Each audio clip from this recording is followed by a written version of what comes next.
In at number 5, we have the Jersey Devil. Known to exist in the Pine Barrens of New Jersey, the Jersey Devil is often described as having hooves, a snake's tail, bat wings, and a head that looks something like a horse. There have been many sightings throughout history of the Jersey Devil, with the cryptid dating all the way back to the 1700s and continuing on until the past decade. It is said that the Jersey Devil often glows and can breathe fire or poison water with its breath. Throughout folklore, it is also known as the Leeds Devil, with local residents tracing its origins to a woman named Mother Leeds, the mistress of a British soldier who was suspected of being a witch. When she gave birth to her 13th child, she cursed it. The baby was born as a hairy creature and soon began terrorizing the town and its people, even eating children. Now, like I said, there have been many sightings throughout history. On July 27, 1937, an unknown animal with red eyes seen by residents of Downingtown, Pennsylvania, was compared to the Jersey Devil by a reporter for the Pennsylvania Bulletin of July 28, 1937. In 1951, a group of Gibbstown, New Jersey boys claimed to have seen a monster matching the devil's description, and claims of a corpse matching the Jersey Devil's description arose in 1957. Now, many choose to ignore the Jersey Devil, with it thought to be an undiscovered species of animal, generally classified as living pterodactyl. Coming in at number 4, we have Yowie. Yowie, also known as Yahoo,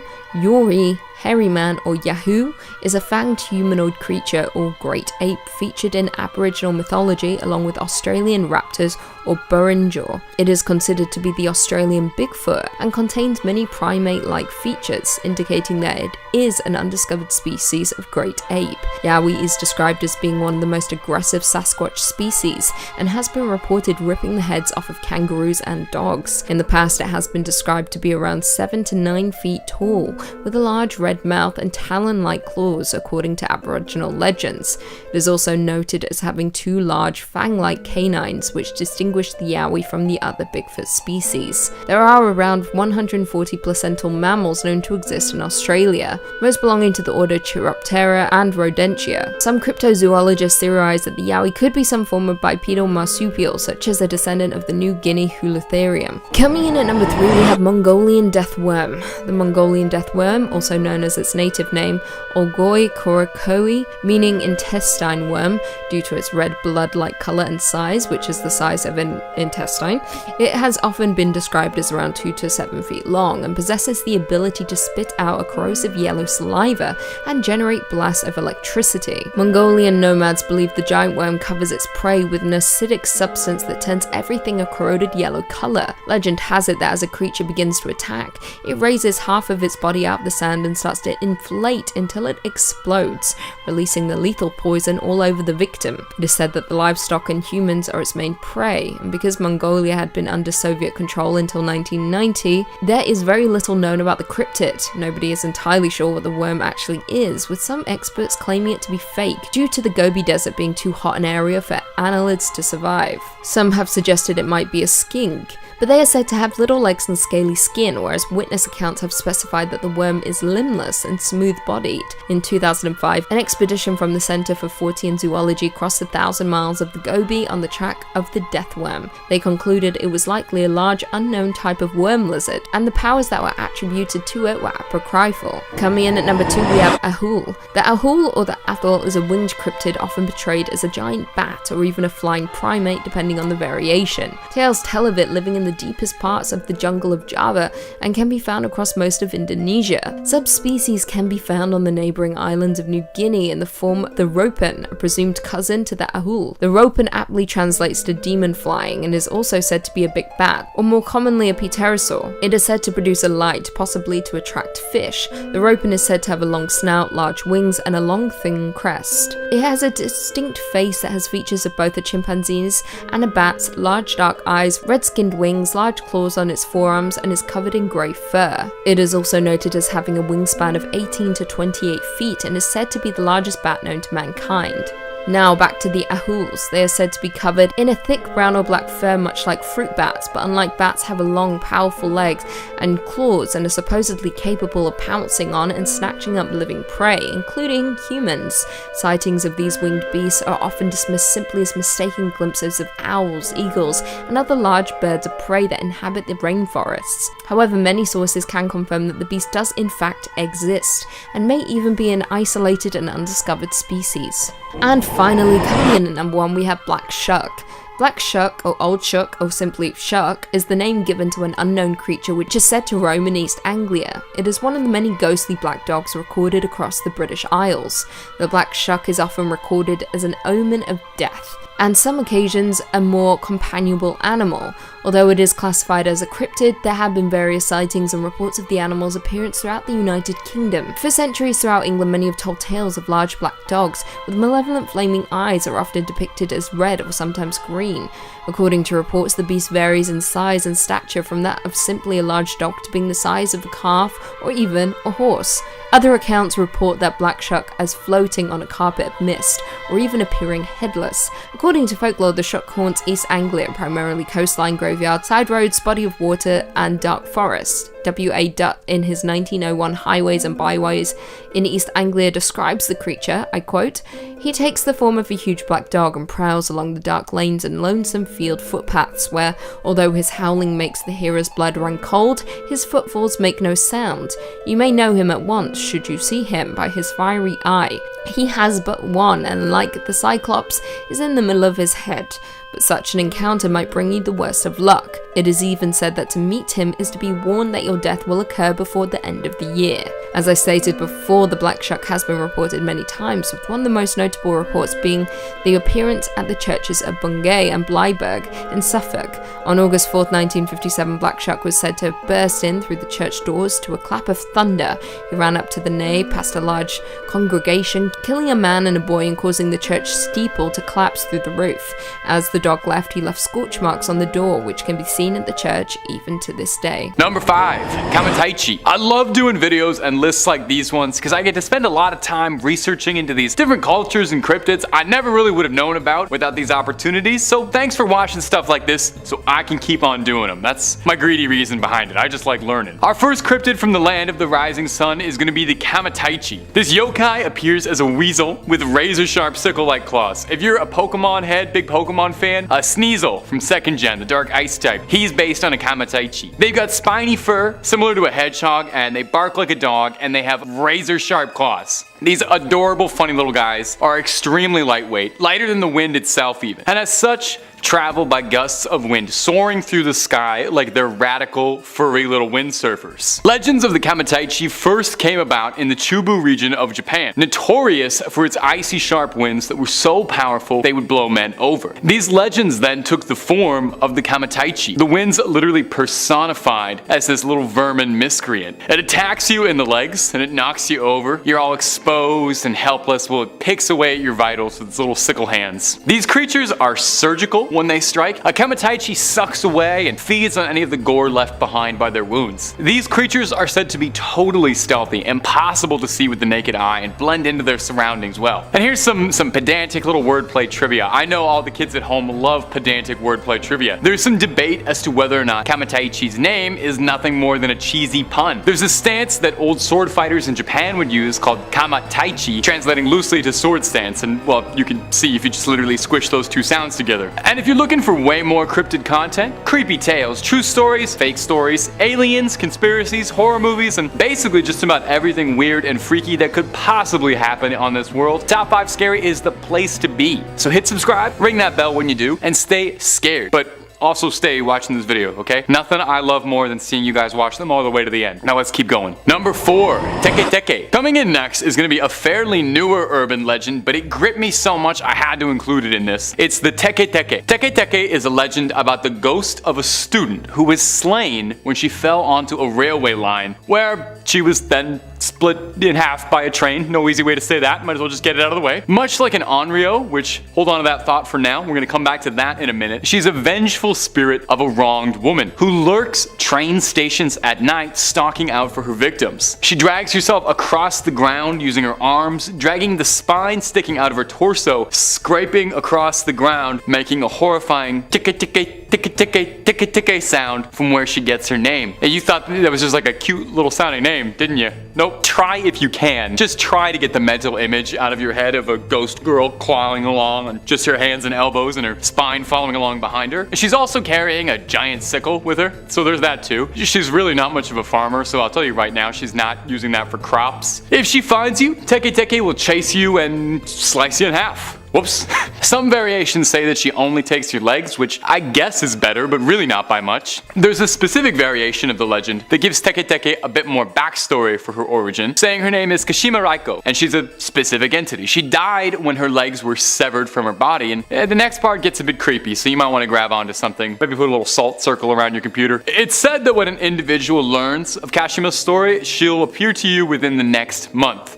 So start timing now, I guess. Kashima Raiko is said to haunt bathroom stalls asking where her legs have gone. If you answer in a way she doesn't approve of, she'll take them from you. Incredibly bizarrely, most of all, this isn't the only bathroom themed horror story on this list, and I'm not joking, so we'll talk about that in a minute, but in the meantime, sit tight and wait what I could possibly mean. Number 3, Kamakiri. Something I really like about reading about Japanese yokai and their mythological monsters when you read about a bunch of them is that they tend to kind of fall into 2 categories, you know? It's either the most terrifying thing I have ever heard in my life, a story of a malevolent spirit that's been wronged and will haunt you and do something unspeakable for a painful death, or they're just like weird little goblins or like weird little ghouls that go around doing silly little things. The Kamakiri is one of the silliest little demons I have ever read about, so that's why I'm including them, because they're hilarious. A Kamakiri looks like a weird little bird, like a little bird monster, with a razor sharp beak and very pointed claws. They're teeny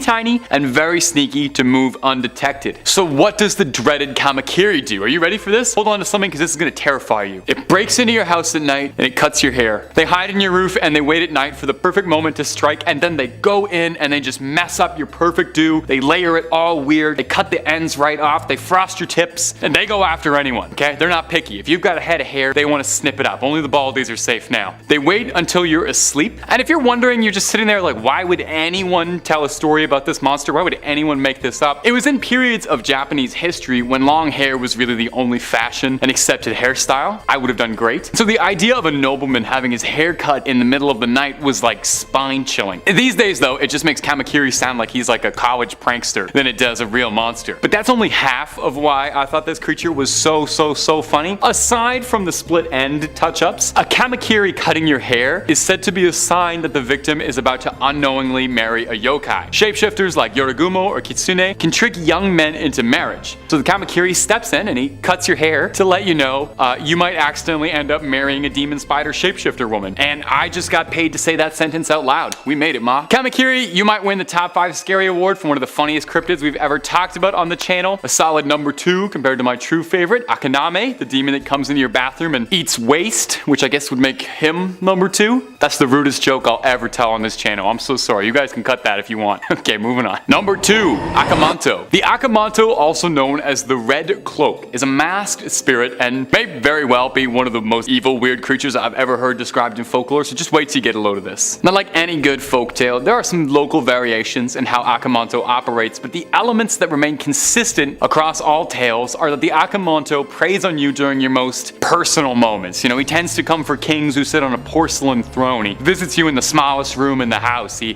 catches you with your pants down. This demon comes for you when you're on the toilet, if that isn't quite getting across yet. I didn't know how to just say it. The Akamanto then offers you a deadly choice, pulls a little matrix on you, and it asks you to choose between red toilet paper or blue toilet paper. Kind of like that one scene from Squid Games with the guy offering the paper. Actually, a little funny trivia, the creator of Squid Games confirmed this monster is what inspired that scene. So a little symbolism about that you didn't know about before, and now you do. Now, it's all a trick question, of course. Neither of the toilet papers this ghastly spirit has for you are anything like the Royale kittens. The red paper means you'll find yourself all cut up, leaving behind quite a mess, and the blue option means you'll be left gasping for air, clean, but but slow and painful. The only way to escape the Akamanto's dreaded game is to tell him, you've got enough, actually, and thanks for asking, but you're good. No, really, you just have to ignore him.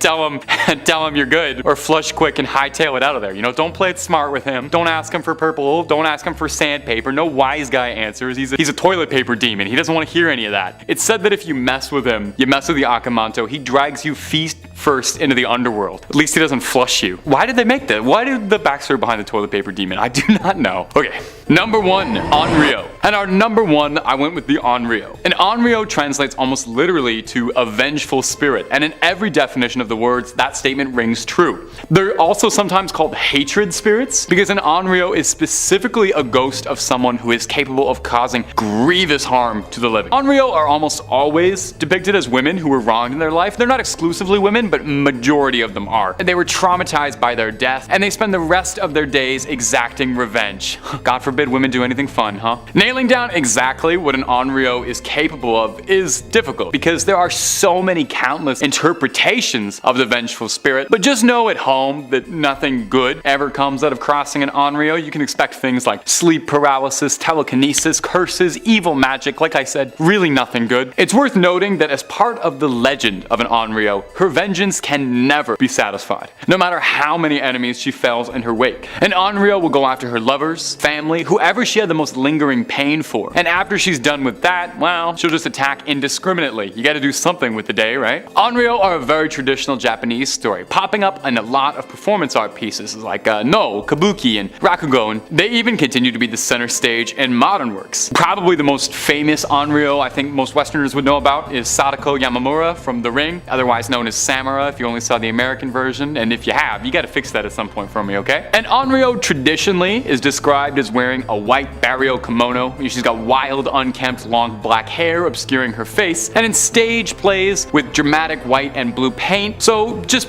she looks like the girl from The Ring, basically. And how does one stop an Onryo? Oh, you don't. Yeah, there's nothing. Once she's coming for you, she's coming for you, so Kicking off at number 5, the Loveland Frogmen. Hailing from the misty swamps and vast wetlands of rural Ohio, the Loveland Frogmen, also affectionately known as the Loveland Lizards, are a cryptid unlike no other and have reportedly appeared under several bizarre circumstances on a regular basis in Ohio's Clermont County. Allegedly, the first sightings of these eerie bipedal amphibians first occurred in 1955 and has proven to be one of the most intriguing cryptozoological mysteries in North America. The creatures themselves allegedly live in the temperate forests and wetlands of Clermont County and are able to survive the cold winters of the region without having to hibernate.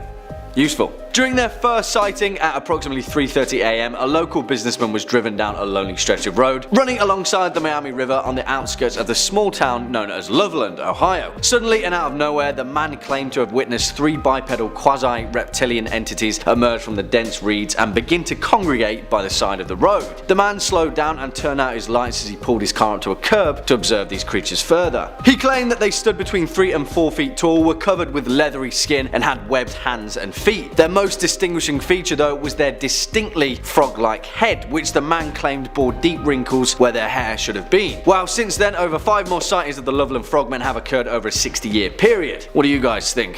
What's going on, Ohio? Next up at number 4, the nameless thing of Berkeley Square. And I absolutely love this story either way, because if you've ever heard of the famed 50 Berkeley Square in London, England, then you'll know that, cryptid or not, this place is terrifying enough. It's proof as well that there are some cases out there which irk on the realm of the paranormal and become a category so unexplainable that they don't really fit into anything, or can fit into anything. I don't know, it's pretty nebulous. Either way though, the haunted legacy of Berkeley Square has featured ghosts and poltergeists the world over, and it's widely considered to be one of the most haunted places in England. But there is one particular instance that takes the cake, the nameless thing of Berkeley Square. A tale that takes place in 1840 when a 20-year-old Sir Robert Walboys got into a drunken dare in which he had written off Berkeley Square and its paranormal reputation as a whole load of Kaiser Soze. He put money down that he could spend the night in the building's most cursed and haunted second floor, and so the next evening did exactly that, with a pistol in his hand for robbers. I guess, and a makeshift pulley line attached to a bell in case he saw anything out of the ordinary. He drank a whole load of courage and tried to get some shut-eye, but well, of course, young Bobby Warboy's story cuts out there when the landlord was awoken by the bell rig ringing incessantly and ran upstairs to check on him. He found Robert Warboys dead as a doornail, slouched in the corner with his eyes bulging in terror. Legend has it that the landlord witnessed an amorphous, shadowy form with slime oozing from it, claws and tentacles and all dripping from its form, suddenly slink back into the shadows of the corner of the room and disappear. And since then, tales of the nameless thing of Berkeley Square are more common than any of us would actually like. Swinging in at number 3, the Kinderhook Blob, which is just a great name, really, isn't it? And if I'm being honest, the legend of the Kinderhook Blob is exactly what cryptid tales are made of, so strap in. It's sometime in 1962 New York, and on 6 separate occasions, multiple witnesses encountered a floating, mysterious blob-like creature that was so terrifying in its form that 2 men armed with shotguns fled in terror. The initial encounter was from a 10-year-old boy named Hallenbeck and his 7-year-old cousin Chari. They were playing in the dense woods nearby their house when all of a sudden they both heard this really high-pitched whistle noise, and suddenly, from behind a nearby pine tree, they witnessed a white amorphous object appear in full view, which slowly began writhing toward them. On 5 more occasions, which insanely would happen over the next 12 years, all the way until 1978, dozens of eyewitnesses would explain in vivid detail similar accounts of an amorphous white blob-like creature that would emerge from the woods, often attaching its tendrils to trees whilst incessantly making its way towards its victims, causing them to flee in terror. So much so that on one occasion 2 grown men tried blowing it to pieces with shotguns to no avail and then turned tail and ran. What I love about this story is the essence of a cryptid tale. For all intents and purposes, the Kinderhook Blob could be a disused weather balloon floating listlessly through the air, but because it was seen multiple times by multiple people in the right setting, the legend of the terrifying white blob quickly became a horrifying reality. Either that or it's a sentient alien life form that's going to consume us all, so yeah. Coming in next at number 2, the disappearance of Peter Grayson. The Groot slang, or the Groot slang, which in Afrikaans loosely translates to big snake, is a legendary creature widely considered to be one of the continent's most prolific cryptids, and is reputed to dwell exclusively in the deep caves and cavernous systems in the Richtersveld, South Africa. According to legend, the Groot slang is a primordial creature that is reputedly as old as the world itself and dwells within what locals refer to as the bottomless pit, which also, conveniently enough, is also filled with precious diamonds. Well, diamonds historically have a proficiency of attracting daring adventurers, and one of those adventurers just so happened to be an English businessman known as Peter Grayson. In 1917, Grayson and a team of excavators began an expedition into the Richtersveld cave system, accompanied by several local guides. After heading out into the rocky desert landscape, and upon hearing that Grayson intended to descend into the bottomless pit, unwittingly the lair of the Groot slang, the local guides quickly left after warning Grayson that they'd lost friends and family to the violent serpent before, and they weren't going to do it again. He shrugged it off and alongside his 2 excavators headed deep into the cave, and well, that's the last that they heard of any of them. The Grayson dynasty faded into obscurity after their patriarch was never seen alive again, but as the legend goes, one of the local guides returned to the cave a day or so later after feeling guilty for abandoning Grayson and his team. At the entrance of the cave, he found the body of an excavator, half of his body actually, to be specific. His legs and most of his torso had been ripped clean off, and he died attempting to crawl back out. What a way to go.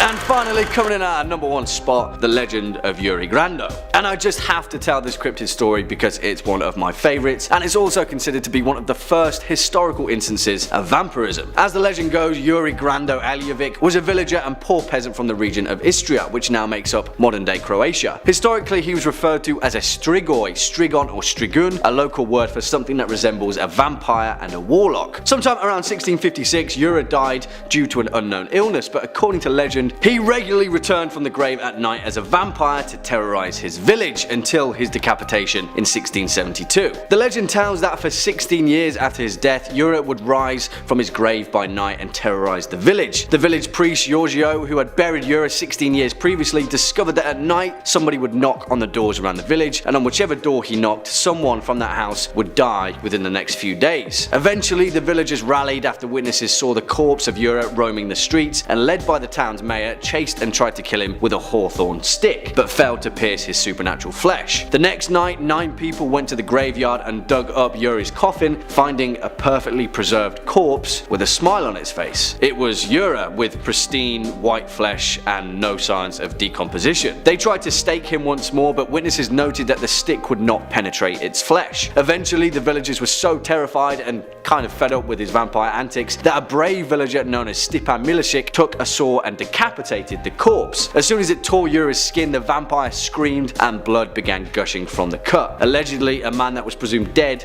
for 16 years. Kicking off at number 5, the Silver Woman. And this story comes from a police motorway patrol woman from Portsmouth, England, who explains that her career regularly confronts her with situations that are both bizarre and unnerving.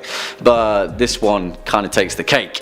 On the 25th of November around 6:30 PM during a routine speed camera set up in the Portsmouth city centre, her speed trap began picking up random tracings of non-existent objects in pitch black darkness, hurtling past her vehicle at around 30 to 40 miles per hour.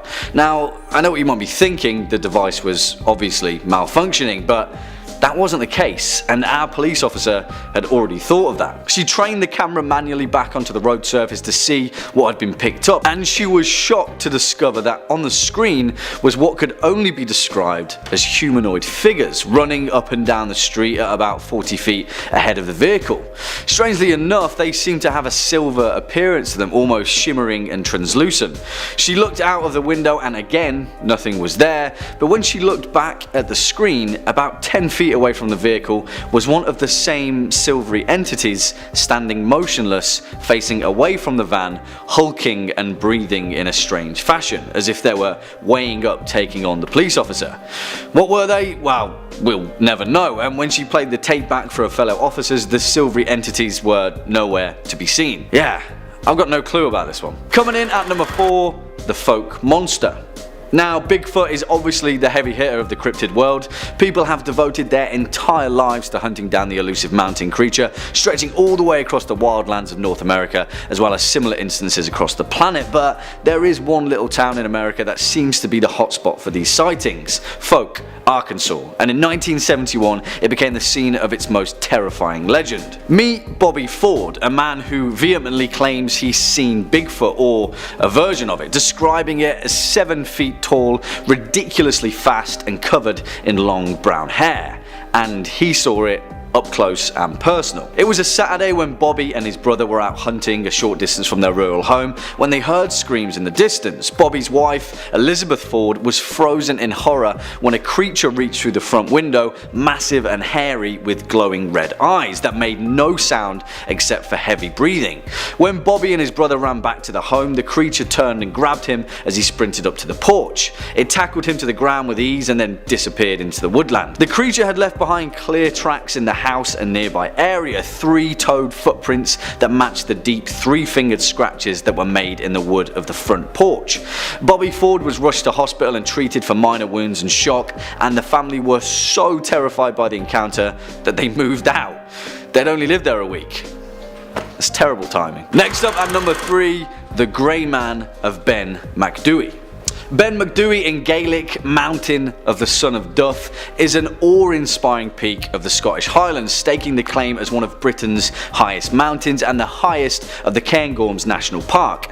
It's been scaled by countless people throughout history, but there are those that claim that there's something more sinister living out on the mountain: the Grey Man of Ben Macdui, and it doesn't like visitors. The creature is said to be at least 20 feet tall, and one eyewitness of the creature's presence, a respected professor and mountain climber named Norman Colley, said that he was first aware of something following him during his ascent after hearing strange footsteps behind him. Alone, isolated on the mountain, something was following him. And it wasn't human. The footsteps were laborious and delayed, as if that whatever was following him was much, much taller than he was. When he saw it, he described the Grey Man as vaguely human-shaped, brown in hue and fur, and shrouded in a strange grey mist. In 1945, a similar thing happened to a renowned mountain climber named Peter Densham, who described the exact same encounter with the exact same creature. Again, in 1958, the Scots magazine wrote of a similar account from naturalist Alexander Tunian, who who this time found himself armed with a rifle and fired several rounds into the grey man. He thought he'd hit it, whatever it was, but after trekking over through the snow, found no sign of the creature. It vanished away like fog rolling across a mountain, and the mystery of the grey man of Ben McDooey remains unsolved. Swinging in at number 2, the Cabbagetown Tunnel Monster, which is an urban legend from my current stomping grounds of Toronto, Ontario, that is grounded in such bizarre circumstances that it remains a warning not to go wandering through the dark tunnels of downtown Toronto. I'm talking about the path. Ever. Don't go there. In 1978, in the eastern Cabbagetown district of Toronto, a 51-year-old man known as Ernest had a terrifying encounter in the network of tunnels that sprawl beneath the city. He had been out searching the neighborhood for a missing kitten that him and his wife had been raising when he stumbled across a tunnel entrance and decided to explore. After venturing 10 feet into the gloom, Ernest suddenly came across a creature that looked somewhat like a long, thin monkey, around 3 feet in height, with large teeth and covered in grey fur. It had unsettling eyes, he described, that peered out of the darkness in a bright orange hue. Even more unsettling, Ernest claimed that the creature spoke to him. "Go away, go away," it said in a hissing voice before slinking down a tunnel off onto the side. Ernest was reluctant to come forward with his story. He was a respected member of the community and he feared that he'd be ridiculed by his peers, but after being convinced by a friend, he spoke to the Toronto Sun, and a group of journalists and investigators followed him into the same tunnel. Although they didn't see the creature, they did see that the narrow tunnel led to a strange, gloomy chasm that dropped into the unseen sewer system below. And even stranger, they found the maimed, half-eaten carcass of a cat buried loosely beneath the dirt and debris. It permeated the legend of the Cabbagetown Tunnel Monster, and whatever it was, we may never know for sure. Just stay away. And finally, our number 1 spot, the Jersey Devil. Of course, it has to be perhaps one of the most notorious cryptids of all time, the famed Devil of Jersey, whose origin dates all the way back to when New Jersey was still a British colony. Hundreds upon hundreds of tales have been spawned from the legend of the Jersey Devil, dating from the early 1700s right up to recent times. As the legend goes, Mrs. Jane Leeds came from a poor family who carved out an existence in the bleak pine barrens of Jersey, a rugged place with dense forests, sandy soil and deep swamps. In 1735, Mrs. Leeds discovered that she was pregnant with her 13th child, which is, as they say, unlucky for some. Now, Mrs. Leeds wasn't too keen on giving birth, to say the least, and she claimed to friends and relatives that the devil can take the next one. And that's exactly what he did. When the baby was born, it was monstrous, with a scaly reptilian body, a horse's head, bat's wings, and a long forked tail. He spread his wings, shot up out of the chimney, and soared out across the pine barrens. The legend of the Jersey Devil was born. Now, whatever you think of this cryptid, truth, or urban legend, it's the frequency that the Jersey Devil appears in contemporary folklore that is important. Hundreds of people have reported sightings of a strange bat-like creature with wings and a forked tail, flapping its wings across the pine barrens and cackling into the night. In 1816, Joseph Bonaparte, the brother of Napoleon, reported seeing the creature while hunting game in the woods. In 1840, a respected minister pointed his congregation towards a ghastly creature flapping above his church, and in 1909, literally thousands of people saw the same creature on the same day at the same time at multiple locations. In fact, it got so bad that schools had to close down and people just flat out refused to go outside.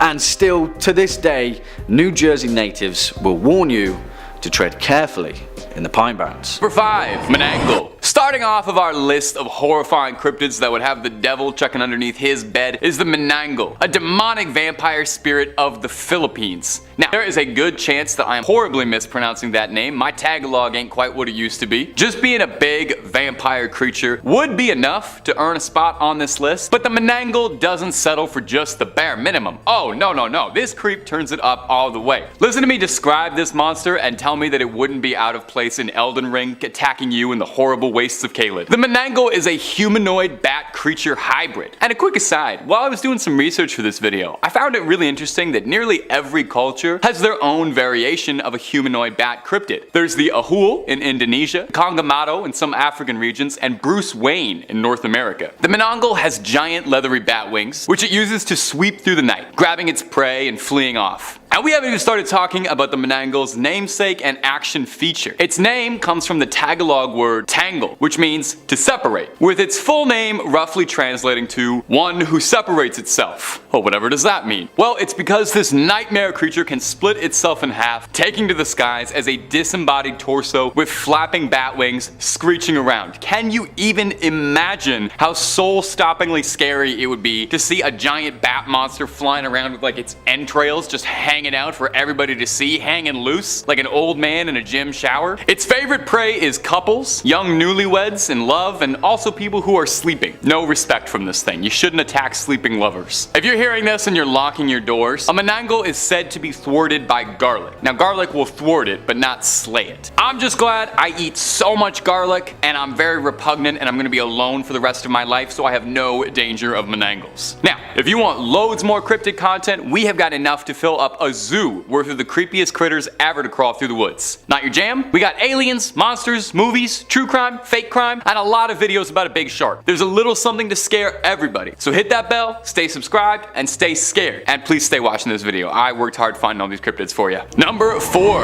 Rougarou. One of you delightful little ghouls in a previous video left a comment suggesting this one for me, and I thank you so much for putting me on the trail of this cryptid. I wouldn't have heard about it before, so shout out to the Phantom Spectator for this one. The Rougarou is a monster of Japanese folklore that's kind of like a succubus, but with a bit more of an arachnid twist. I can't say the name of what Rougarou translates to and stay within YouTube guidelines, but just know that it is extremely funny. I will give you a hint. Oldest profession spider. Ask your parents. Rougarou is considered a yokai, basically a Japanese demon. It's a powerful shapeshifter, maintaining the form of a beautiful young woman to seduce its prey and able to transform into a vicious spider to finish the job off. What's she like to eat? Well, she has more acquired tastes than flies and grasshoppers. The Rougarou likes young, handsome men who are lonely and looking for love. When in her humanoid form, she'll seduce them, invite them back to her lair, and well, you can probably guess how it goes. The folklore behind Rougarou is fascinating. In Edo period Japan, spiders were considered to be mythical creatures with alien abilities, which, I mean, come on, totally reasonable. And it was said that the older a spider gets, the more powerful and potent its abilities would become, kind of like a wizard. A Rougarou is a spider that's lived for hundreds of years to be able to shapeshift, and she doesn't even look a day over 25. Not bad. An old folktale tells the story of a woodcutter who fell in love with a woman he met at a waterfall. He visited her every day but grew weaker with each visit. A priest accompanied him one day, and when a spider thread reached out to the woodcutter, the priest yelled, warning the woodcutter that the woman he loved was a dreaded Rougarou. Already ensnared by her spell, he persisted and ran towards the waterfall, where he was entangled in the web and never seen again. Number 3. The Beast of Exmoor. Whoa! With a name like the Beast of Exmoor, this thing's gotta be good, right? The Beast of Exmoor sounds like something you and a party of adventurers would set out to slay to restore peace and balance to Eternia. So what is the mighty Beast of Exmoor? Well, it's in Exmoor in the UK, which is a real place and not a fantasy castle, where it gets its name, and locals tell the story of a gigantic, elusive cat. In the 80s, there were all sorts of stories and sightings of a massive cat being described as similar to a puma or a panther being spotted around the Exmoor area. A farmer around the area claimed that he had lost over 100 sheep in his care, and all of them lost in strange, unnervingly violent ways. Injuries that looked like a feral creature had mauled them. Skin peeled back, skulls crushed, throats cut. This grew the notoriety of the elusive creature, and where all these sightings come from. People would claim that they'd see this huge beast like a black leopard stalking the plains. In fact, it was theorized for a while that it was possible that the Beast of Exmoor was a cougar or another big cat that had been owned by some sort of exotic collector, not naming any particular reality TV big cat owners, that had either gotten loose or let out into the wild to roam free, wreaking absolute havoc on an otherwise sleepy countryside. The problem got so bad that the Daily Express, which admittedly is a gossip rag, offered a cash reward for anyone who could bring the body of the Beast of Exmoor. Unfortunately, Geralt of Rivia was preoccupied, so no one was able to take this deal up. In 2006, a Devon farmer noticed the bone bones of a puma on his estate, which is odd, as there are very few pumas roaming the British countryside. There's cougars, yes, there's a lot of cougars in Great Britain and the UK, but I wouldn't consider Catherine Zeta-Jones a threat. So was the bones found the remnants of the Beast of Exmoor, or does this elusive cryptid still stalk the night, attacking sheep? The frustrating thing about hunting a cat cryptid is there's no way it's gonna come when you call it. Best thing you can do is put out a big cardboard box and hope that it'll jump inside that, because it's a cat. Number 2, Goat Man. Okay, some of these cryptids have been a little grounded, realistic animals that got loose or whatever. I'm over that. We need one on this list that's just completely out there in every regard, supernatural and wild. So let's discuss the nastiest kid in Maryland,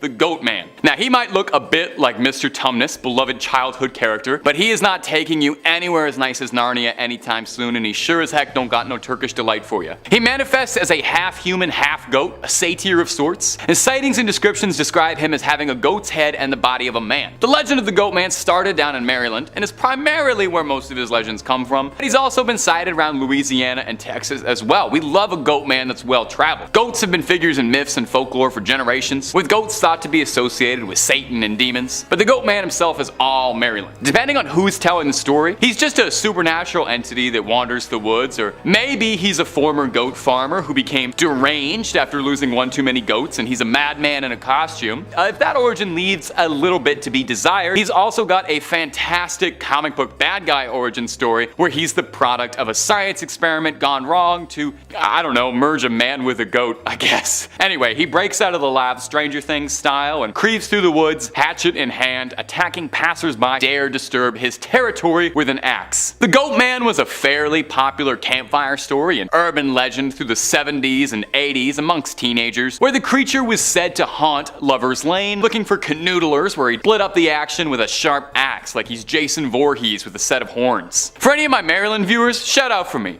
Is Goat Man still a big deal? Do the kids still tell stories about him? I love this guy, so I am curious. Number 1, the Hat Man. Now, a lot of these entries and stories and cryptids have been told for generations over and over, so I think it's only fitting that I get with the times a little bit and we start talking about a modern cryptid. The Hat Man is the most recently talked about cryptid on this list, if you can call it that. Is cryptid the right word for a shadow person? I don't know, but it's my list, and if anyone wants to correct me, the Hat Man is welcome to come down to the studio. Interestingly, almost everyone who reports seeing this mysterious Hat Man describes it almost exactly the same way. A spindly, tall, shadowy figure that is wearing a hat, hence the name. Some people see a top hat, some see an old, like, newsman's fedora. Everyone says his attire is out of date by a century or two, so no new era fitted on this guy. You can't see his face at all, just shadows, and the only thing you can make out are his dead, pinprick eyes, shining red in contrast to the darkness of the rest of his physique. And he is watching you. Now, what does the Hat Man do besides checking in on you at night? People who report seeing him appear to be people who are suffering from sleep paralysis or insomnia, and most sightings or reports describe him as being benign, if not terrifying. Watching you, studying you, what have you. There are some, however, who claim that he's not just a visitor and he's a little more sinister than that. Some people tell stories of getting an appearance from the Hat Man and feeling choked or burning sensations on their scalps or chest, or just feeling like a general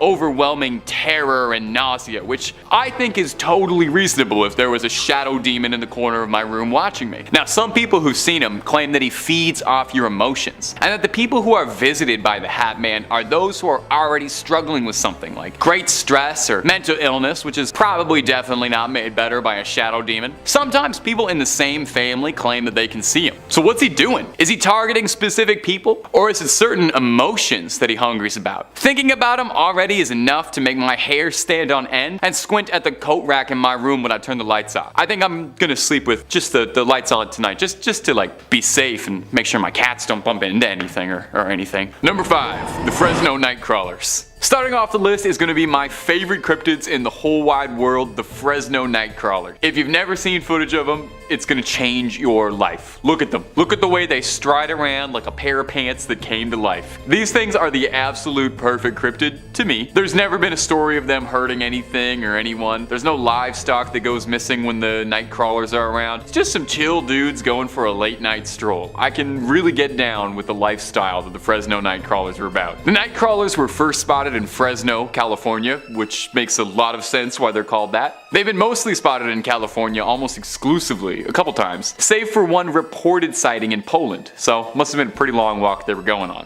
The first recorded sighting was by a man in Fresno named Jose, who claimed that during the night he heard his dogs freaking out at something outside. He went to go see what his dogs were making so much noise about, and through a security camera system in his home, he saw the two little crawlers making their way around. He woke up his brother to come watch the footage as well, but by the time he'd awoken, the creature was already gone. The next morning, they called in investigators to inspect the lawn and the footage, but there was absolutely no trace of anything. No footprints, no spots, nothing. All they had was grainy CCTV footage of the night crawlers making their way down the lawn. Since their sighting, there's been endless debate as to just what the night crawlers are. Some suspect spirits or ghosts, because they do look kind of spectral in the video, but a number of people have also put forward the idea that the night crawlers could be visitors from another world. They don't look like anything on this planet, so maybe they came down.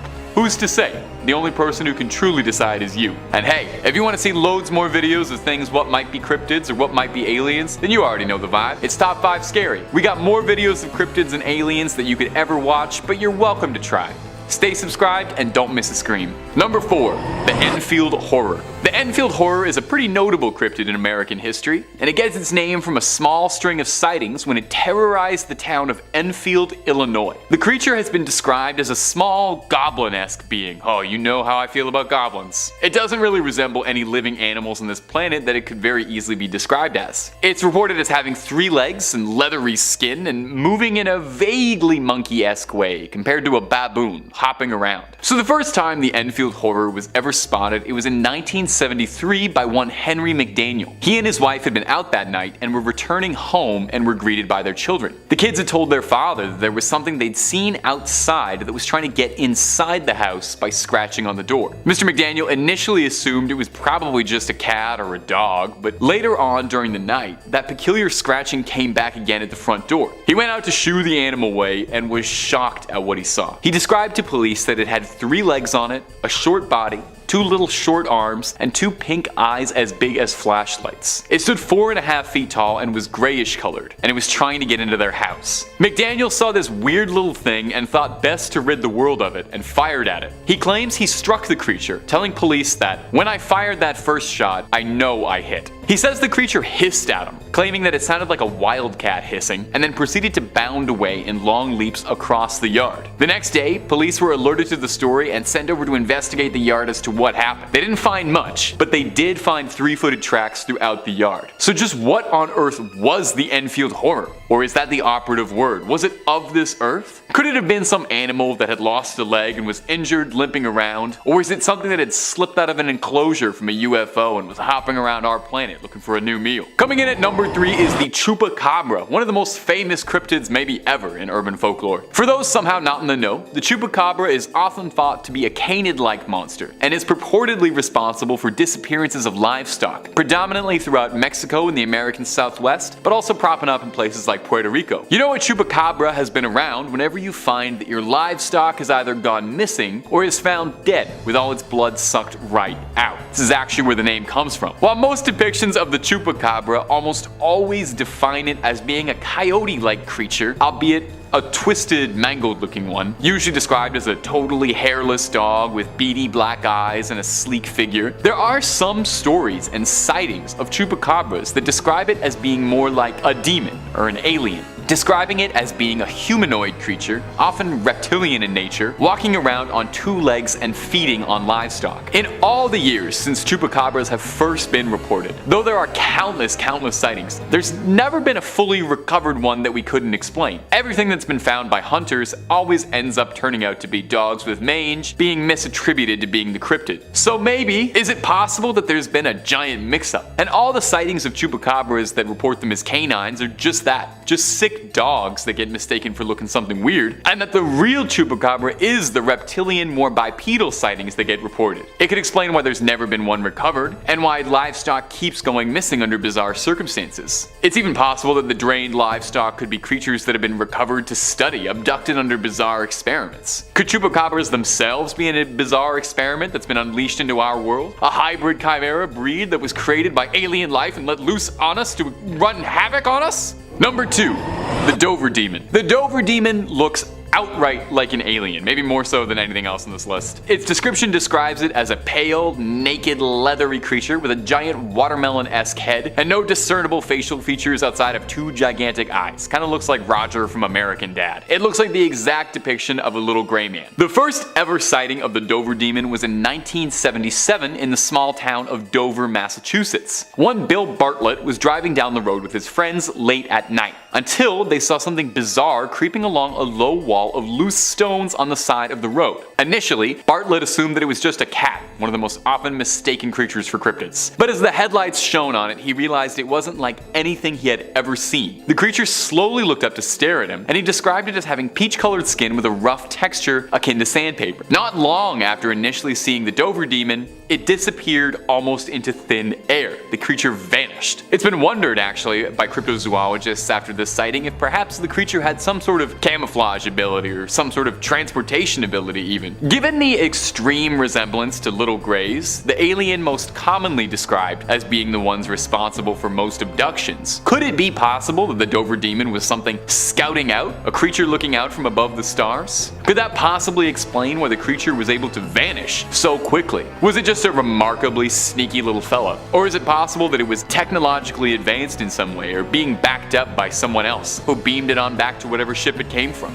And finally, at our number 1 spot is the Flatwoods Monster, a creature that has long since thought to be alien in origin and not a cryptid as some have said. The Flatwoods Monster was first sighted in West Virginia because of course it was. Everything creepy is in West Virginia. West Virginia is nothing but beautiful, the most picturesque mountains you've ever seen in your life, and horrifying monsters all the way down. John Denver forgot to tell you that part in the songs. The Flatwood Monster was described as being 10 feet tall and roughly 4 feet wide. It's described as being more mechanical in nature than it is organic, kind of a Darth Vader deal going on. Its most notable feature is its giant head with 2 gigantic glowing eyes, described as either bright red or bright green depending on who's telling the story, and it's got a giant cowl in the shape of a spade behind this big orb, making it look like a big weird alien vampire. Its body was armored with thick vertical pipes and it's got spindly little arms. The first ever sighting of the Flatwood Monster was in the 50s, 1952 to be specific. 3 boys saw something flailing out of the sky, hitting the ground nearby. The boys went home and one of them told their mother that they thought they'd seen something fall from the sky, maybe an asteroid, and they wanted some help to go check it out. Always a good idea to ask permission from your mom first if you're gonna go check out an alien. Stranger Things kids would have saved themselves so much trouble if they did that. They gathered a small search party together, you know, just in case, and the group gathered and sought out the farm where the object landed, and eventually made their way to the top of the hill, where they saw a large ball of fire and reported smelling some mist that was making their eyes burn. A person in the search party then noticed that there were 2 bright glowing green eyes that were floating around in the trees, and he flashed his light to unveil what was hiding in the dark. They were then treated to a full view of the Flatwood Monster in all of its horror. The creature then hissed at them and flew upwards into the night,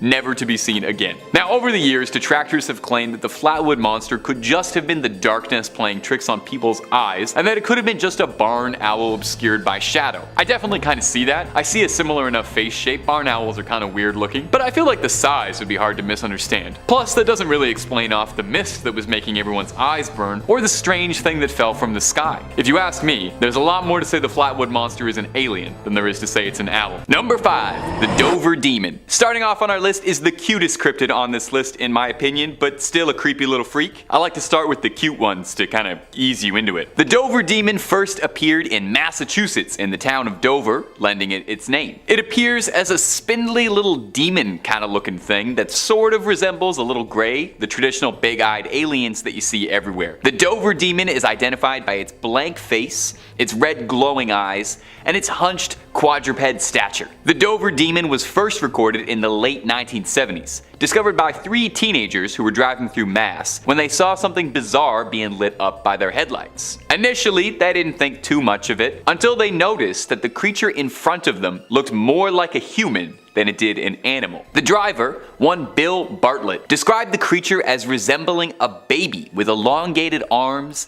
tan, sandpaper-like skin, which was coarse looking, and no nose, ears, or mouth to speak of on its bulbous, enlarged head. Bartlett claims that he only got a good look at it for a few seconds before it vanished off into the night. Now, there are some who speculate that the Dover demon is capable of rendering itself invisible or camouflaging itself because of the description of this story, and that during daylight it prefers to hide itself in the trees of Dover. Now, bizarrely, I think some skeptics write off the Dover demon by claiming it was just a baby moose being seen at an odd angle or under strange conditions. And I don't know if I really buy that. I've never seen a baby moose at night in headlights, but I have seen a baby moose. They would have a bulbous head or front-facing eyes, and a baby moose doesn't have that, so I don't know if it's all that. A more pressing question, I think, is if the Dover demon is a cryptid or perhaps a visitor from another planet, because it does look a lot like the descriptions of the little greys. Now, there's a bigger philosophical question there. Are aliens cryptid? Let me know about that in the comments below. And if you like hearing stories about cryptids and aliens, well, I have some great news, my friend. We got loads of cryptid videos on the channel, so get comfy,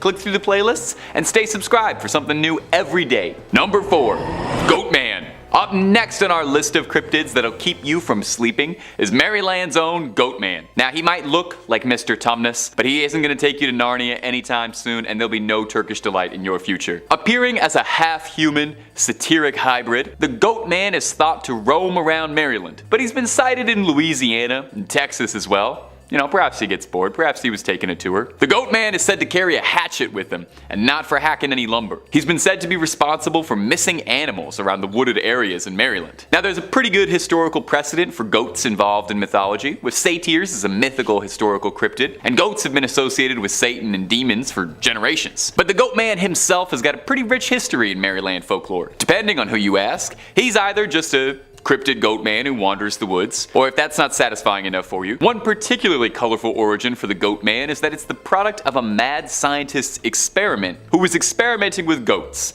and when it went astray, the goat man broke loose and started attacking passersby with an axe. I really like this one, and I choose to believe it's 100% factual. The goat man is a pretty popular folk story with teenagers, with urban legends describing the beast hunting down those who are looking to spend a little quality time at Lover's Lane. It said he'll come and bleat ya.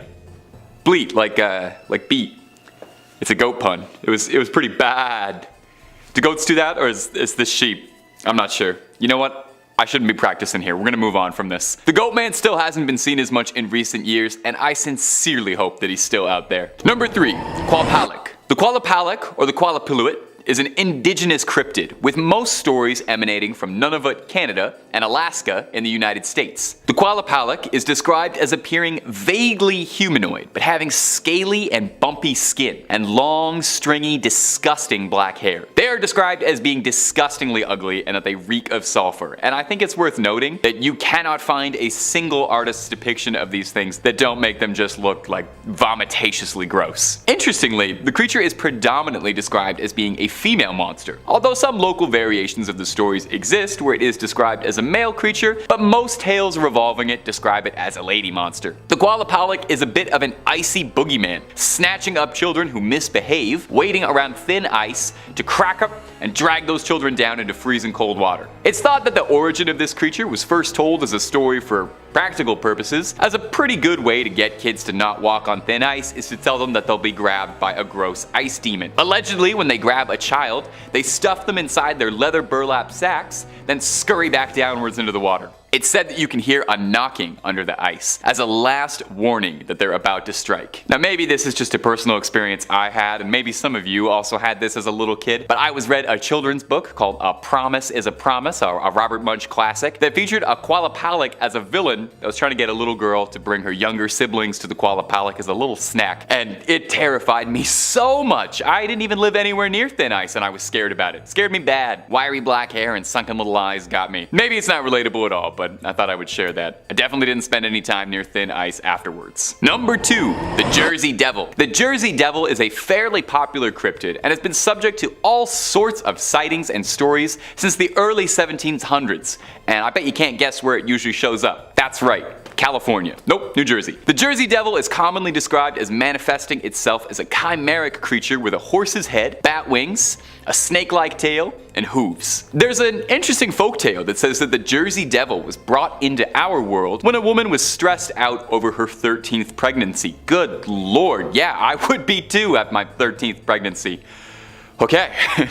She was nervous because apparently this pregnancy felt different, and I guess if she had 12 others, she'd really know. She said that she felt like the baby that was inside her was the devil. When she was ready to deliver her little newborn, instead of a happy little baby, the Jersey Devil was born, flew out into the night, and then spent the next 250 years terrorizing the New Jersey swampland. The creature is deeply rooted in local folklore, and to be honest, it's kind of beloved around Jersey. It serves as the name for the New Jersey Devils, and it worms its way into all sorts of pop culture, games, movies, TV, music. They love them over there. For years, there have been stories and sightings around New Jersey describing a kangaroo-like creature with glowing red eyes hunting on small animals in the surrounding areas, and lots of blurry photos of bizarre hybrid-looking creatures running around the countryside. There have even been hunts and bounties posted for the Jersey Devil with rewards for its capture. So is the Jersey Devil real, or just a beloved local legend? Number 1. The Hat Man. Rounding off our list is our most recent cryptid on this list, and a piece of modern folklore that is already making a lasting legacy. The Hat Man is a shadow person, or at least thought to be. Everyone who's seen the Hat Man has described almost the same thing exactly, most concerningly. A spindly, shadowy figure that appears to be wearing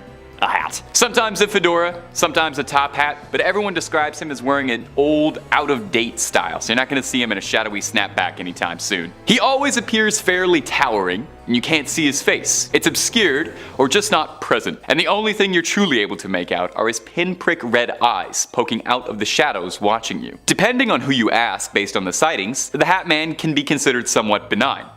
Maybe. It's usually reported that the Hat Man appears to people who are suffering from sleep paralysis or insomnia, and most claims of Hat Man describe him as just watching, observing, studying, or whatever. I honestly don't know if that's better than it attacking you. However, it's not all just stories of nighttime stalking. There are some who claim that when they've been visited by the Hat Man, that he's jumped them or choked them, or they felt burning sensations on their scalps or their chest. Although some say he's just watching you for I don't want to know why. There are many who believe that he feeds off your negative emotions, and perhaps this is how he satiates himself. It's said that people who are visited by Hat Man are those who are already struggling with something emotionally resonating. Sometimes people in the same family even report seeing the Hat Man in similar occurrences, so does he target specific groups of people? Or is it just certain emotions he hungers for? The Hat Man is shrouded in mystery, and even just thinking about him is enough to make my hair stand on end and start eyeing the coat rack in my room just a little suspiciously when I turn the lights off. Number 5.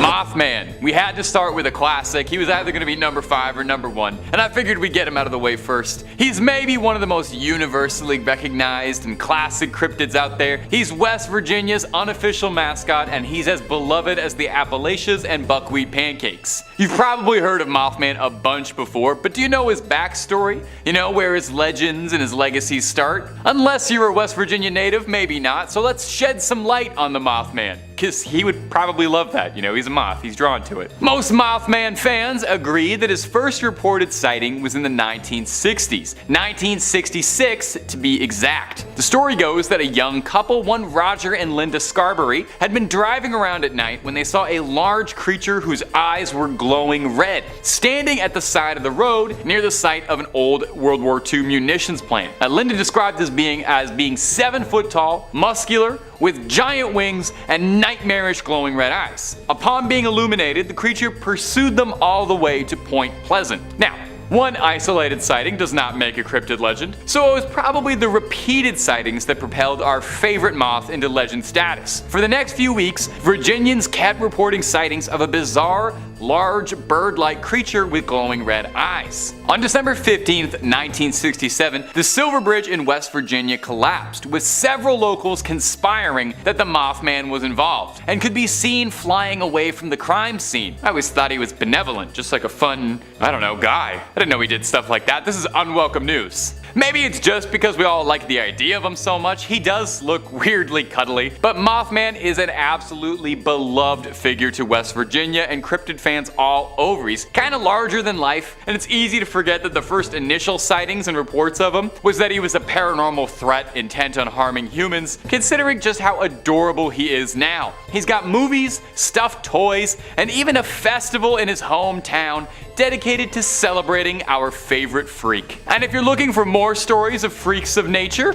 or the nature of freaks, stories too good to be true and stories too true to be good, well, we've got all of that and then some on Top 5 Scary. Click through, I guarantee you'll find something you like, and then subscribe and stay scared if you do. But hey, keep watching this video first because we got way more cryptids to get through before we hit the credits. Let's keep going. Number 4, the Rougarou. Oh, that is so fun to say. Say that at home with me around. Rougarou. Oh, rolls off the tongue. Our next entry takes us deep into the swamps of Louisiana. Deep beneath the brush of the bayou, amidst all the flies, crawfish, toads, and gators, lies something sinister in the sunshiny Pelican State. Alright, I'll knock that off. I won't do that for the rest of the video. I won't torture you. The Rougarou is a centuries-old cryptid, a more Cajun answer to the werewolf. The name Rougarou actually is a direct link from the French word for werewolf, Rougarou, shifting over time. If you L to an R if you can hear it there, I don't know. My accent's not great. The history of the Rougarou can vary greatly, with differing legends and conflicting fables telling different stories of the beast's origins or motives, but it can all be traced all the way back to medieval France. Back in those days, a lot could go wrong. Lost crops, your livestock goes missing, your children go missing, your house burns down, all your investments in cryptocurrency go up in smoke and all your apes get stolen. Any number of terrible things could happen to a French medieval peasant. And when that would happen, instead of cursing out or lashing out at the sky, you would blame the Rougarou for your troubles. It's very easy to pin all your problems on an imaginary werewolf. I do that all the time. I stub my toe, I curse out a werewolf. Villages would capture people who they believed to be acting strangely, or even sometimes just somebody who lived out in the woods, and pin all the blame on the village's problems on them for being a werewolf. So unfair, the discrimination werewolves receive. This tradition of blaming an invisible werewolf for your problems led to the Rougarou becoming a fixture in legends passed down from French Catholics, mostly about behaving. Stories would be told of how if you didn't behave, you didn't follow your parents' rules,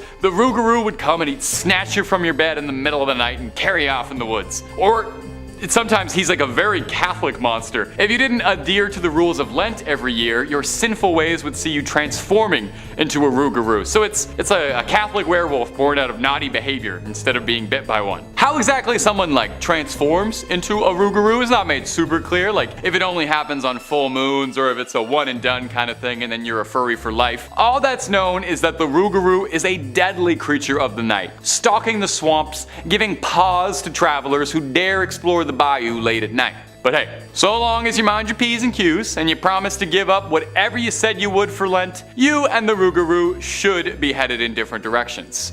Hopefully. Number 3, skinwalkers. This one is a very popular cryptid online, and you've probably heard a great deal about them before if you're a fan of this kind of thing. But the term does kind of get thrown around a lot and ends up describing all sorts of things that might not be super accurate. So let's take a look at examining some of the history of the legend and where it stems from. Skinwalkers are apparently like really viral on TikTok. I wouldn't know, I gotta be honest, I try to really limit how much time I'm on that. The skinwalker is a creature of Navajo legend where it's referred to as a Yi Naldushi, and please forgive me if that's pronounced incorrectly. It translates to, by means of it, it goes on all fours, referring to their tendency to walk like an animal. Navajo witches and skinwalkers go against traditional Navajo values and are seen as the antithesis of their core beliefs. As well, it's worth adding, legends of skinwalkers and Navajo witches are not particularly well known or well told outside of indigenous communities, and some indigenous advocates and groups are not the biggest fan of their folklore and cultural history being made into fodder for ghost stories. Animals commonly associated with skinwalkers are coyotes, wolves, foxes, eagles, owls, or crows, but skinwalkers are said to be able to have the power to assume the form of any animal they see fit. Now, a variation of the legend surrounding the creature is that they're able to extend this ability to taking the face of a human victim, which is extremely scary. Some legends say that skinwalkers gain power from a victim's fear and that they prey on those who are afraid. And some state that looking into the eyes of one will cause your body to seize up, overtaken by the fear, where it will then attack you. On TikTok, as I've come to understand from some very intensive research and definitely not just goofing off at my desk watching TikToks of cats falling down on my phone, is that skinwalkers are popularly thought to be a creature imitating humans or animals and doing a poor job of it. Which case, if that is true, the likelihood of me being a skinwalker? Sky high. Number 2, Mongolian deathworm. Our next entry is a cryptid whose name really says it all. If you ever hear something get described as a Mongolian deathworm, you have to figure that is probably not the friendliest form of life out there. For starters, it sounds like it would be way more at home in the dunes of Arrakis than it would be on our Earth. That one's for my Frank Herbert heads out there. The creature is also called Ogoi Korkoi, which translates to large intestine worm, which is, that's just lovely. Appetizing. It allegedly lives in the Gobi Desert, has been evading hunters since the 20s when it first rose to prominence. A paleontologist and author going by the name of Roy Chapman Andrew recounted a story he'd heard at a gathering with several Mongolian officials, where they all talked of the worm at great length. Now, no one among them could claim to have actually seen it, but everyone firmly believed in its existence. In this book, he describes the worm as being about 2 feet long, with no head or limbs to speak of, and has such poisonous skin that direct contact is enough to have you buying the farm. It's described as well as having a sprayable venom and an electric discharge. You should probably see a doctor for that. It burrows underground, only coming up to the surface to hunt and eat, presumably. In 1990, Czechoslovakian cryptozoologist, and wow, that's a mouthful, Ivan Macro led a team to try and find the creature in the Gobi Desert. This I love so much because Dune is my favorite book. They used the same technique that the Fremen of Arrakis used to try and find these worms that the Fremen used to deal with the sandworms. They used a rhythmic thumping made from a motor-driven thumper to try and summon the creature out of possible hiding spots. They never found the fabled worm, and that's because they weren't taking spice, so they couldn't see properly. So either it was just a dream, or the thing is very, very good at hiding. And I think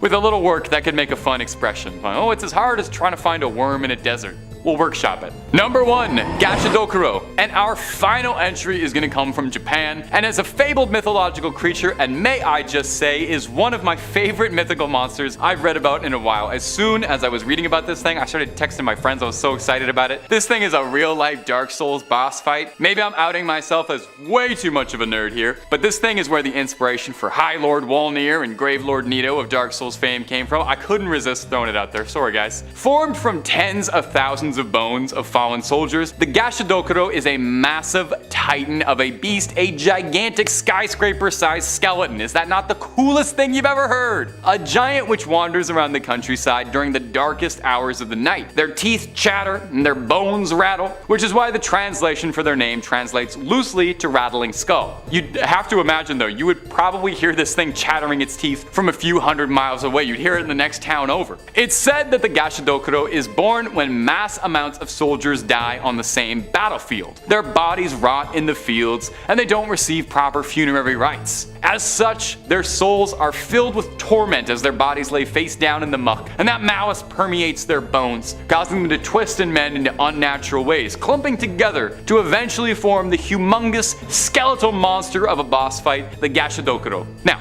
troublesome for humans, it's said that a Gashadokuro is too large and too powerful to be felled by ordinary weapons. Although, I have to wonder if that's still true. I feel like we put more gunpowder in things in 2023 than they did in the Sengoku period, and I'm pretty sure a bulldozer would make short work of a bunch of bones being held together with hatred. It's said that these creatures no longer show up because the amount of dead bodies in one place are not nearly as high as they once were in rural areas of Japan back then, with significantly less wars and plagues occurring, which is a sign of progress, right? You know, if there's so few piles of mass graves that they're no longer reanimating as Godzilla-sized skeleton demons, that's a real positive note for the human race, and I think something we can all smile about. Number 5, Snow Wasset. Coming up first on our list of icy cold little critters is the Snow Wasset, a fearsome, legless little cryptid, and a local one to boot, so I had to include it. Anything that comes from the greater Canada area is a big deal for me. It winters by the Great Lakes and the Hudson Bay, and in the rest of the year crawls up to Newfoundland and Labrador. Totally the wrong time of year, buddy. You gotta go to Newfoundland in the winter for Jake's dinner. Anyway, a Snow Wasset is like a weasel. It's a long, furry creature, except it has no legs. Except in the summertime, where it does have legs and also turns green. If I was a biologist, I would love to get my hands on this thing and figure that out. That particular part of the lore of this creature is really fascinating to me. Why would a creature shed its legs like baby teeth? What cruel joke of evolution is that? It's like a mammal sandworm. Anyway, I gotta move on. When it's in its legless, winterized form, it burrows deep beneath the snow and ambushes its prey by surprise and drags them into the frozen underground. Absolutely horrifying. A frozen, legless,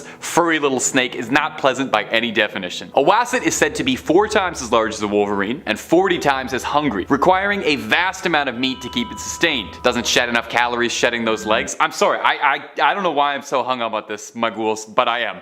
Maybe it's because there's not actually that much information about the snow wasset out there. Sightings and stories about it date back mostly hundreds of years, and there haven't been too much buzz about them ever since. Perhaps they're extinct. Or perhaps they've all just burrowed under too deep where I can't see them. Either way, the only thing that really stood out for me is they turn green and have no legs, so I'm gonna keep banging on that. And hey, when it's this cold outside, what do you really need to go out for? Stay inside, order some food, turn the heat up, and keep watching Top 5 Scary for the rest of the night. And while you're there, maybe think about tossing a subscribe your way if it's not too much trouble. Number 4, the Nucklavi. Coming up next on this list is the Nucklavi, a cryptid that I had never heard of before researching for this video, so I hope it's new to you too and you get to learn something cool. The Nucklavi is an old Nordic myth, a demon of the sea appearing as a horrifying demonic, part horse, part man, part thing hybrid. Seriously, this thing is disgusting. It looks like somebody glued a bunch of leftover horse parts and man parts together, and it's completely skinless, leaving its exposed flesh to all the elements to see. Kinda looks like one of those behind the scenes videos of how they make McDonald's chicken nuggets, you know? The Nucklavi is said to be trapped in the sea during the warmer months of the year, and then come winter is set free to wreak all kinds of havoc. This thing is pure evil, destroys just by breathing. The horsey head part emits toxic fumes just by opening its wretched maw, and this vapor causes crops to wilt, people to fall ill, and drought soon follows after. I see why they keep this thing locked up for most of the year, because it kinda sounds like a royal nuisance. It's thought that the Nucklavi was first created by old Nordic storytellers as a way of rationalizing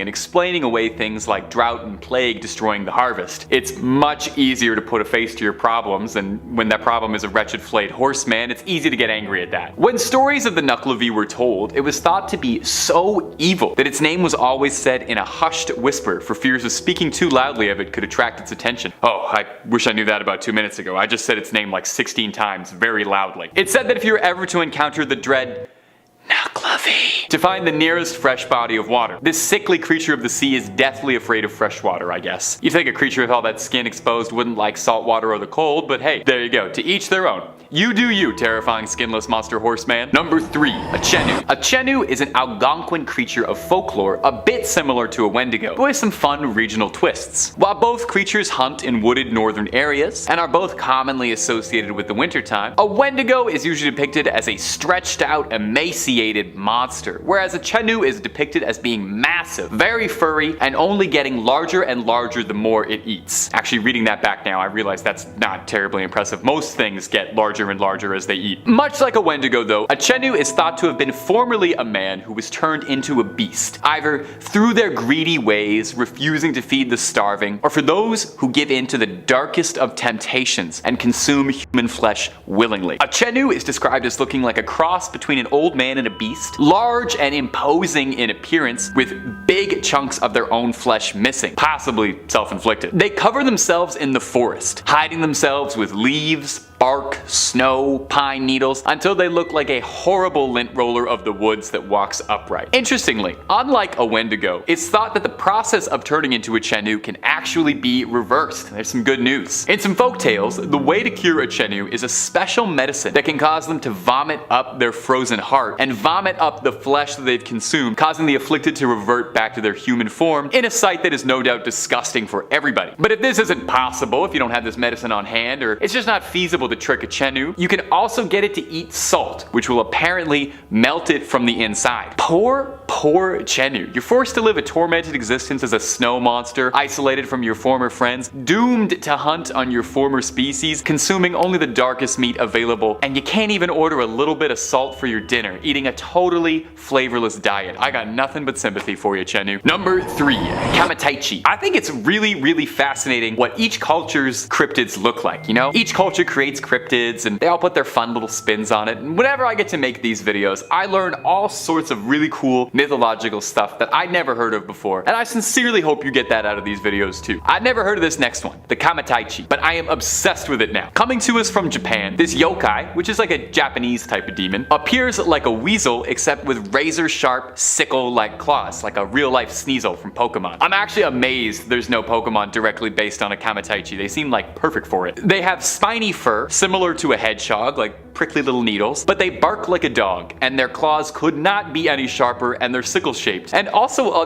lot of depictions of them are downright adorable. These funny little creatures are extremely lightweight and have learned how to ride the currents of the wind to travel. They honestly sound kind of like radical in like a California surfer way. The legends of the Kamataichi come out of the Chubu region of Japan, when vicious cold winds were so powerful they would cut people down directly. And these legends would take the form of the spirit called the Kamataichi, which was the winds themselves as this furry little miscreant. It would attack at your legs, causing you to fall down, exposed and helpless, while it sucked at your blood. It's said that no blood occurs from their woundings because of this, as a Kamataichi moves so quickly and sucks it all up. That's almost considerate of it, doesn't leave a stain. These creatures move so quickly, and they're so good at hiding, that they're apparently completely invisible to the naked eye, appearing as nothing more than a sharp, freezing wind on your skin. Amusingly, there's some debate as to whether or not a Kamataichi's true origin is actually nothing more than a silly pun. There's a stance samurai would use called a kamaitachi, translating loosely to sword stance, which would explain, you know, it's a sharp thing.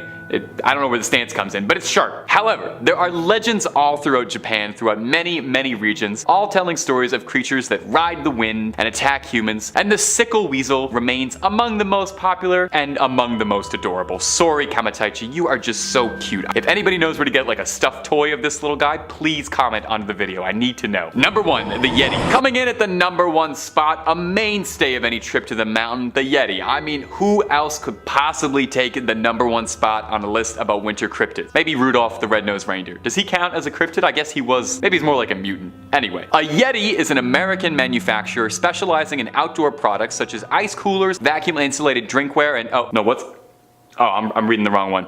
Sorry. Let's do that again. A Yeti refers to an ape-like creature thought to live in the mountains in the Himalayas, standing upright like a man and walking on 2 legs, and is usually pretty big, like 8 feet tall, with long arms, broad feet, and long brownish hair and sunken eyes. It kind of sounded a bit like me, to be honest. While it's pretty common to draw a Yeti as just being like a big giant white gorilla, they're actually pretty different, and most traditional depictions of a Yeti color it with darker fur. They're probably one of the oldest cryptids out there that's still talked about so fondly, with stories of Yetis going all the way back to 326 BC, when Alexander the Great sought out to capture one to see for himself while he was conquering the Indus Valley, although he was told that no Yeti could survive at an altitude low enough to meet him, and Alexander wept, for there were no more Yetis left to conquer. It's got several names. It's sometimes called a Sasquatch, or in the West it's popularly referred to as an abominable snowman, although that's a term by British officers who were stationed in the Himalayas, as no natives to the regions call it that. The name Yeti possibly comes from the Tibetan words Yete, meaning a man-like animal, or from Meti, meaning bear in some Nepalese and Tibetan dialects, which would make a good bit of sense, as it's thought that a number of Yeti sightings over the years that led to it being such a widely recognized cryptid could actually just be bear sightings being mistaken in the frosty air. In fact, there's a theory that Yeti sightings are from hybrid polar bears that had bred with grizzly bears, which has been recorded to happen, just not really anywhere where Yeti sightings are really made, so kinda up in the air. In Sherpa tradition, it's said that a Yeti is a powerful, mystical being, and a Yeti can choose to whom it will make itself visible to, choosing to only appear to those who believe in it. So if you're ever trekking the Himalayas and worried about an attack, here's a little advice for you: just don't believe in it. Although there are a good number of people who believe that the Yeti are an intelligent enough species that just want to be left alone to their own devices, living peacefully in the mountains. Not so abominable after all.